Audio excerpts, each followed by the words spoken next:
Em maio de 2014, numa das comunidades residenciais mais seguras da Geórgia, um casal de idosos desapareceu misteriosamente. Russell e Shirley Dermond, unidos há mais de 6 décadas, eram conhecidos por todos como pessoas gentis, discretas e amadas. Viviam num paraíso particular, à beira de um lago, longe de qualquer tipo de violência.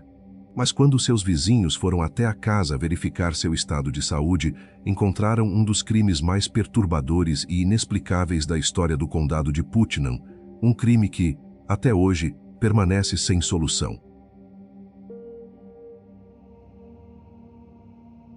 O mistério que envolve a morte do casal Dermond teve seu início oficial na manhã de 6 de maio de 2014, quando a tranquilidade da comunidade de Reynolds Plantation foi quebrada.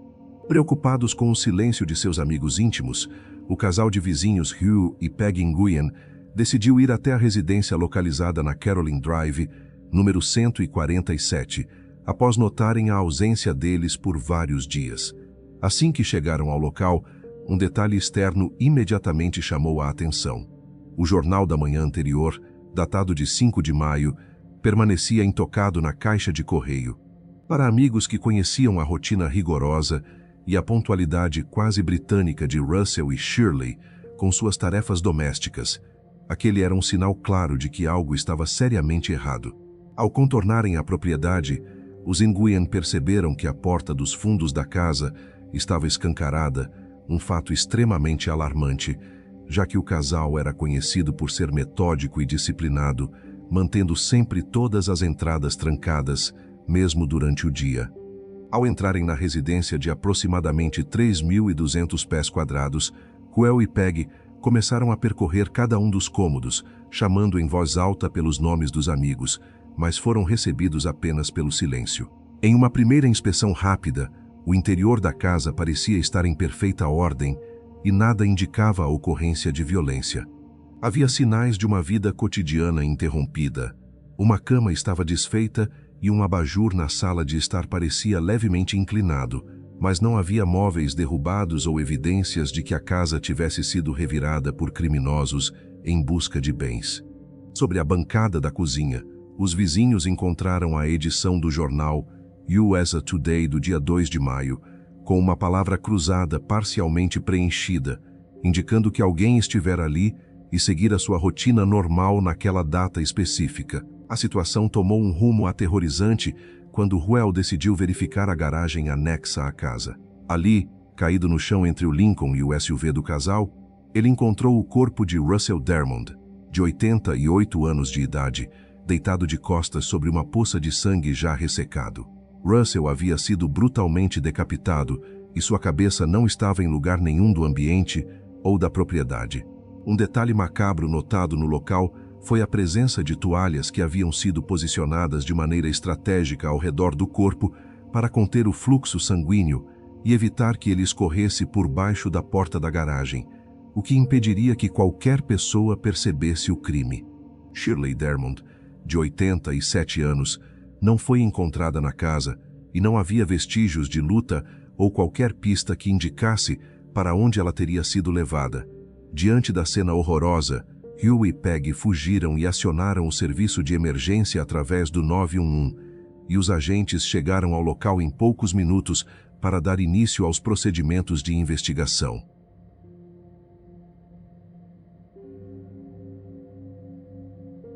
Para entender quem eram as vítimas, é preciso olhar para a longa e estável trajetória de vida do casal. Russell nasceu no dia 6 de julho de 1925 e Shirley nasceu em 7 de julho de 1926, o que significa que eles tinham exatamente 1 ano e 1 dia de diferença de idade. Eles se conheceram durante a faculdade e a conexão entre eles foi descrita como amor à primeira vista. Russell possuía um histórico de serviço militar, tendo atuado como veterano na Marinha dos Estados Unidos durante o período da Segunda Guerra Mundial. Após sua carreira militar, ele seguiu para o mundo corporativo, onde trabalhou como executivo em uma empresa especializada na fabricação de relógios. Shirley teve uma educação sólida no Barnard College, em Nova York, e após o matrimônio, dedicou-se ao lar e à criação dos 4 filhos do casal, Mark, Keith, Bradley e Leslie. O casal oficializou sua união no dia 15 de dezembro de 1951 e, ao longo das décadas, a família cresceu com a chegada de 9 netos. Na década de 1980, Russell ingressou no setor de alimentação rápida, tornando-se franqueado da rede de restaurantes Hardee's em Atlanta. Sua gestão foi muito bem sucedida, chegando a controlar uma rede de 16 a 19 unidades, e 2 de seus filhos chegaram a colaborar no negócio. Apesar de terem alcançado um patamar financeiro estável, Russell e Shirley eram descritos como pessoas modestas, discretas e desprovidas de ostentação. Eles nunca exibiam riqueza e preferiam levar uma vida simples focada na família. Em 1994, o casal adquiriu um terreno de aproximadamente 1 acre na Reynolds Plantation, às margens do Lago Oconee. O local fica a cerca de 1h30 de Atlanta. 5 anos mais tarde, em 1999, eles finalizaram a construção da casa dos seus sonhos, uma propriedade localizada no final da Caroline Drive, cercada por árvores e com vista para uma enseada. O Lago Oconee é uma vasta massa de água artificial de mais de 19.000 acres, que oferece uma infraestrutura de luxo que inclui marinas, campos de golfe e até um hotel Ritz-Carlton. Ali, o casal desfrutava de uma velhice ativa.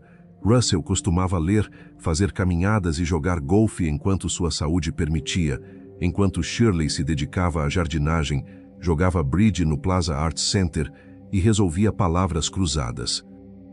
A reputação do casal na comunidade era impecável, sendo vistos como pessoas bondosas por todos os vizinhos. Entretanto, a história da família também foi marcada por uma tragédia ocorrida em agosto do ano de 2000. O filho mais velho, Mark Dermond, foi assassinado em Atlanta durante uma transação de drogas, exatamente no dia em que completava 47 anos. Ele foi atingido por 2 disparos e faleceu no local do crime. O responsável pelo homicídio recebeu uma sentença de prisão perpétua, acrescida de mais 25 anos. Mark tinha um histórico conturbado de abuso de substâncias, o que levou Russell e Shirley a manterem pouco contato com ele. Já os outros 3 filhos seguiam vidas estáveis em outros estados, sem envolvimento com atividades ilícitas. A última visita familiar confirmada ocorreu na Páscoa de 2014, quando a filha Leslie esteve na casa. A reconstrução dos últimos momentos de vida do casal aponta para uma cronologia que se encerra abruptamente no início de maio. Na quinta-feira, 1º de maio de 2014, Russell e Shirley tiveram um contato telefônico com o filho Bradley por volta das 16h30, sendo esta a última conversa registrada com um familiar. Naquele mesmo dia, Russell foi visto por câmeras de segurança enquanto realizava tarefas na cidade de Eatonton. Ele esteve no banco e no supermercado Publix, onde comprou pão e pepinos, além de retirar medicamentos para Shirley, que passaria por uma cirurgia de catarata. Shirley também manteve sua rotina e foi jogar bridge naquela quinta-feira. Na sexta-feira, dia 2 de maio, o jornal USA Today foi entregue e deixado sobre a mesa da cozinha, onde Shirley iniciou a resolução de uma palavra cruzada que nunca terminaria. Naquela manhã, Russell ainda acessou seu computador para abrir um e-mail, mas a partir desse momento, as comunicações digitais cessaram e diversas mensagens ficaram sem resposta, um comportamento atípico para ele. Embora um vizinho tenha relatado ter visto Russell caminhando em um campo de golfe próximo naquele dia, o avistamento não pôde ser confirmado. Com base nesses elementos, os investigadores estimaram que o ataque fatal ocorreu das 16h30 do dia 2 de maio até as 16h do dia 3 de maio. O alarme silencioso da ausência soou no sábado, 3 de maio, quando eles não apareceram para a celebração do Kentucky Derby, organizada pelos vizinhos em Guyan, um evento que era tradição. Inicialmente, os amigos pensaram que algum imprevisto pudesse ter ocorrido. No entanto, após tentarem contato repetidas vezes durante o domingo e a segunda-feira, a preocupação se transformou em uma busca presencial na terça-feira, dia 6 de maio, que revelaria o cenário trágico na garagem da casa.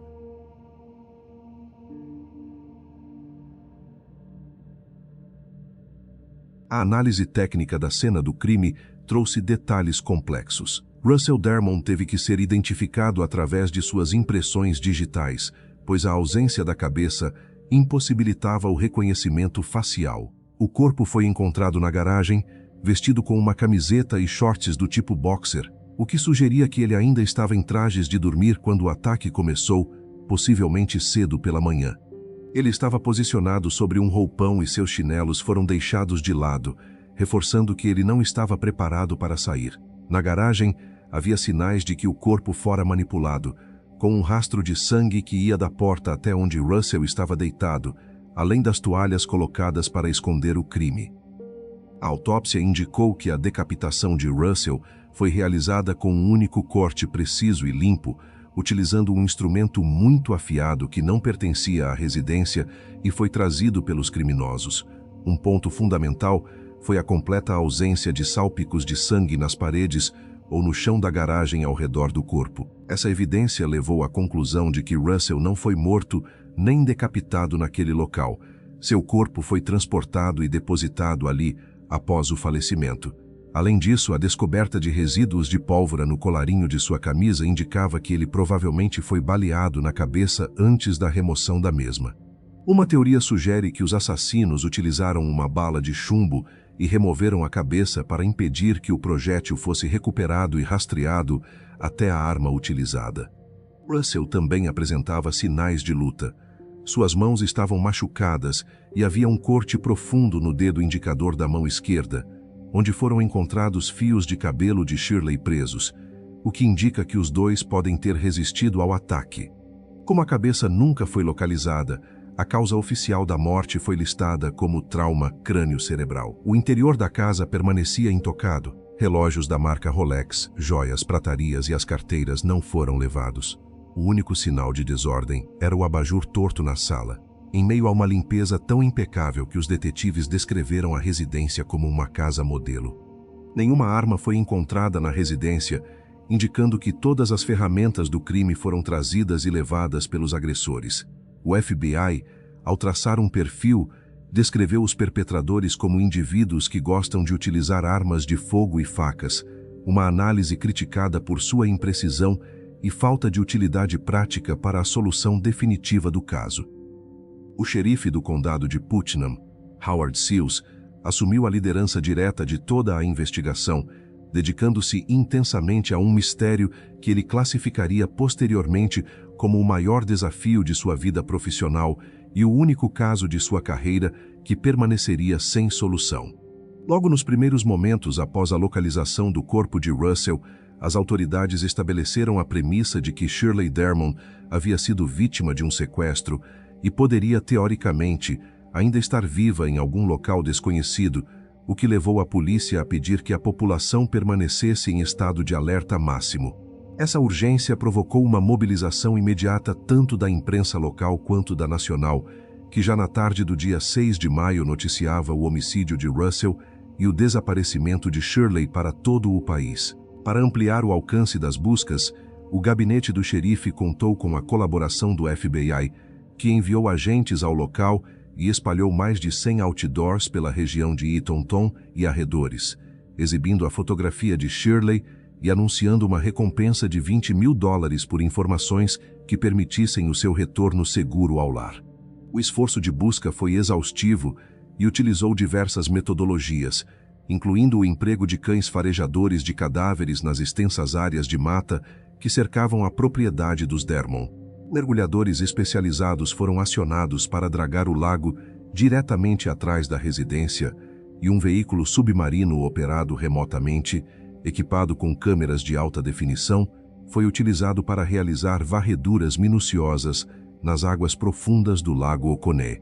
Apesar dessa imensa mobilização tecnológica e humana, as buscas iniciais não produziram pistas concretas sobre o paradeiro da mulher nos primeiros dias após o crime. Paralelamente às buscas físicas, a polícia coletou centenas de impressões digitais, amostras de cabelo e de tecido na cena do crime, tentando rastrear os últimos movimentos do casal através de registros de câmeras de segurança, ligações telefônicas e e-mails. Um ponto crítico da investigação foi a descoberta de que o sistema de câmeras da portaria da Reynolds Plantation estava inoperante devido a uma tempestade ocorrida um mês antes, uma falha de segurança que ninguém na comunidade conhecia até o crime acontecer. Além disso, a portaria permitia a entrada de veículos com adesivos de serviço sem qualquer registro de placa, e havia o acesso livre pelo lago, onde a propriedade possuía um cais privativo.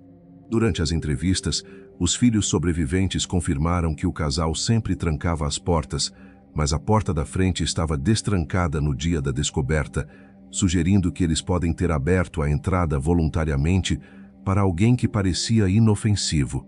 10 dias após a descoberta do corpo de Russell, em 16 de maio de 2014, o mistério sobre o paradeiro de Shirley chegou a um fim trágico quando um pescador chamado Dennis Higgins, que navegava pelo lago Oconee, a cerca de 5 a 6 milhas da residência das vítimas, avistou algo flutuando perto de uma copa de árvore submersa.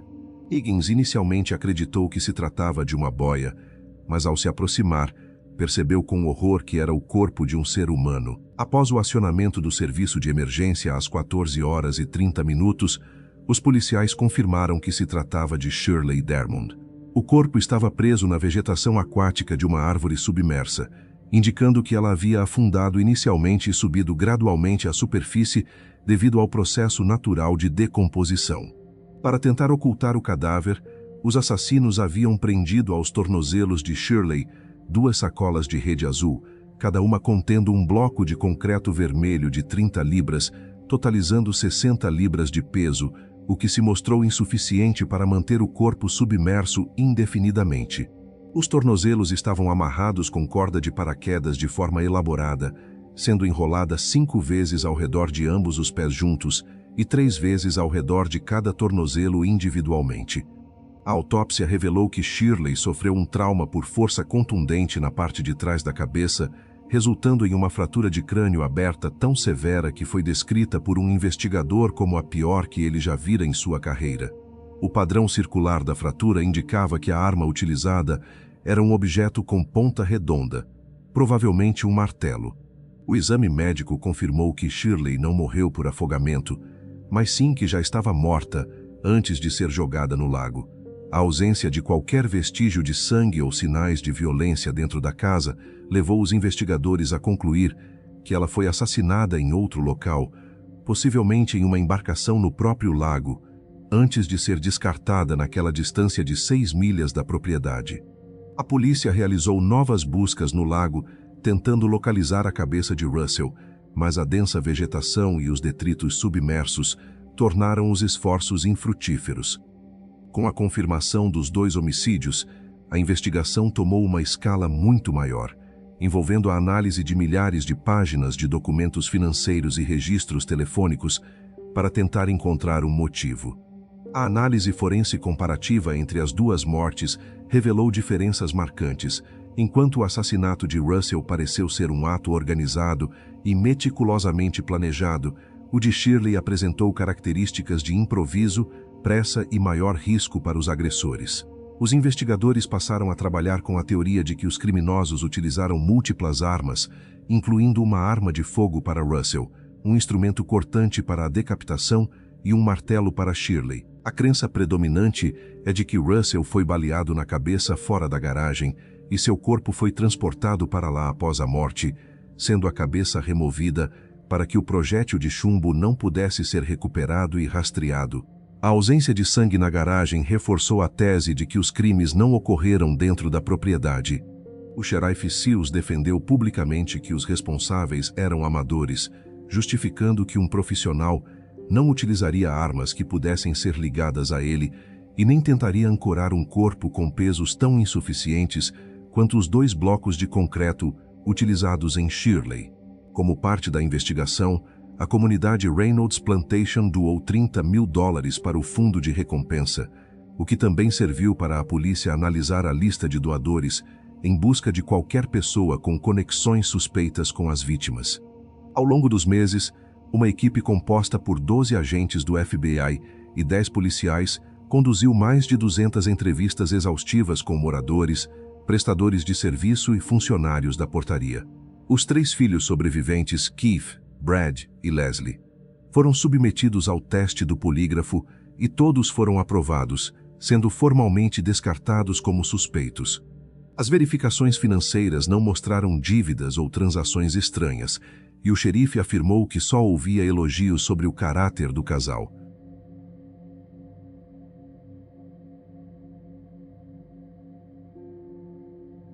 Diversas teorias e linhas de investigação foram exploradas ao longo dos anos para tentar explicar o que aconteceu.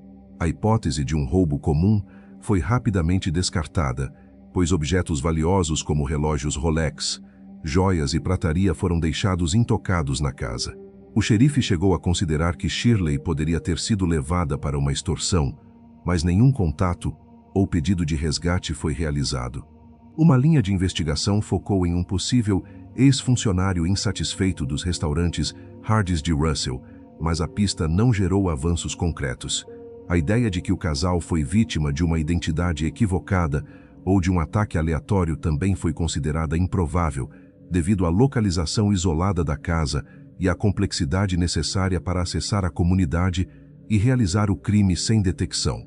Especulou-se sobre conexões com o crime organizado de Nova Jersey ou cartéis, mas nenhuma evidência sustentou tais ligações, e o amadorismo no descarte do corpo de Shirley afastava essa possibilidade. A morte do filho Mark no ano de 2000 foi revisitada, mas não havia qualquer ligação entre o crime de drogas ocorrido 14 anos antes e os assassinatos de 2014.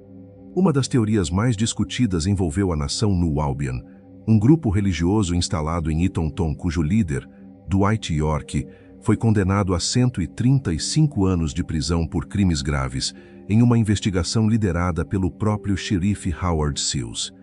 A hipótese de que seguidores leais teriam atacado o casal para retaliar contra o xerife foi mencionada publicamente pelo filho Keith, mas nunca houve prova material dessa conexão. O público também questionou a decisão de Seals de não envolver o Departamento de Investigação da Geórgia, GBI, inicialmente, gerando especulações sem fundamentos de proteção interna. O consenso pericial é que os assassinos conheciam o casal, agiram em pelo menos 2 pessoas e utilizaram barcos para acessar a propriedade. O crime foi planejado com antecedência utilizando ferramentas trazidas de fora da residência. Os criminosos aproveitaram a falha de vigilância na área do lago e executaram o ataque em um intervalo em que a ausência do casal não seria notada.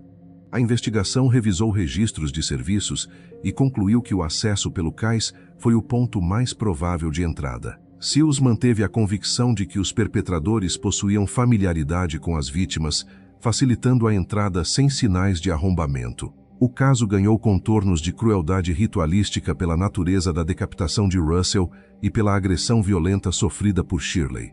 Mesmo sem pistas definitivas, a equipe de Putnam manteve o foco na análise de cada depoimento coletado na vizinhança. A dedicação do xerife tornou-se uma marca do caso, que permaneceu aberto enquanto as novas tecnologias de processamento de evidências eram aguardadas. A recompensa total acumulada serviu para atrair diversas denúncias anônimas ao longo dos anos, mas nenhuma se mostrou suficiente para levar a uma acusação formal. O mistério permaneceu gravado na memória dos residentes da Geórgia.